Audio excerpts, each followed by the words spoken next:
and we welcome in our next guest, Trajan Pili, another guy who has multiple family members with this BYU football team.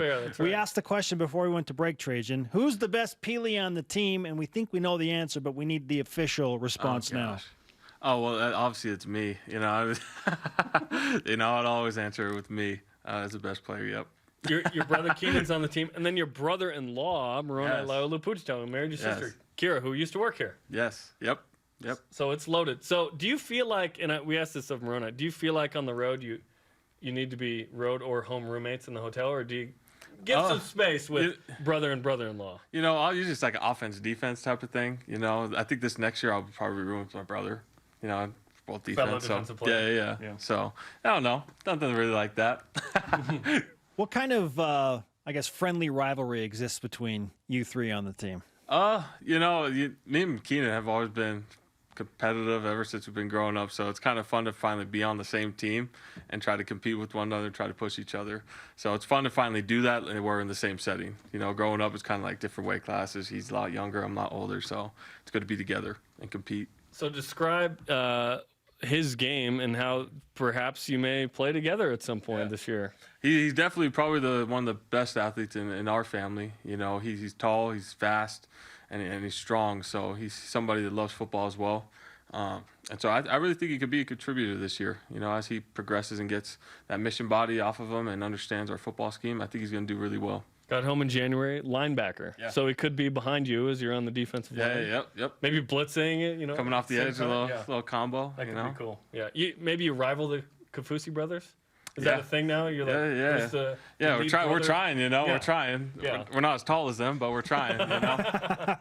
You play on the defensive line. We just spoke with one of your defensive lineman brethren, Kairos Tonga. What's it like to play next to Kairos on a daily basis? It's pretty. It gives you a lot of confidence knowing you got someone like him right next to you on the D line, because they're going to take like 3 or 4 guys to try to block him. Like, okay, well I must be free to the quarterback then. So it's fun to play someone that good on the D line. It makes the world of a difference as a defensive end. You had 2 sacks last year. What kind of goals do you have this year? For me, it's at least 1 a game. So I think we have 13 games, so 13 sacks for me. That's what I'm trying to aim for. Senior year, got a monster year. Senior year, got pressures on, got to perform, see what happens. As a senior, give us an idea of the leadership element of this team as this offseason feels like one of those special groups that are putting in the time. Oh, absolutely. I think what separates this team from the ones I've been past, I've been here since 2013. It's probably the best offseason I've had with the team. And it's just because you have guys that are buying into what we're trying to do. Everyone's on the same page. Everyone has the same goals, the same vision of having a successful season. And when you have that, when you have everyone on the same page, that's when all the motivation, going through workouts, when everyone's pushing each other to achieve those things, that's where great things happen. And so for me, that's what I've seen in this offseason. With how last season ended, with that heartbreaking loss to Utah, but a bounce-back dominant performance in the bowl game against Western Michigan, how have those final 2 games shaped your preparation and your training for this offseason, getting ready for Utah now in 72 days? I think for us, it's just realizing that we can be a really, really good team. I think guys last year, like I said, some maybe not buying into the culture, some not really seeing the grand vision of what we can be. And this offseason, everyone's bought into that. Everyone can see what they can become. And that I think that last bowl game really put the exclamation point like, yeah, we can be good if we want to be. And so that's been our whole push this offseason, is just doing that. How does a great quarterback or quarterbacks affect the defense on a team? Like playing against a good quarterback? No.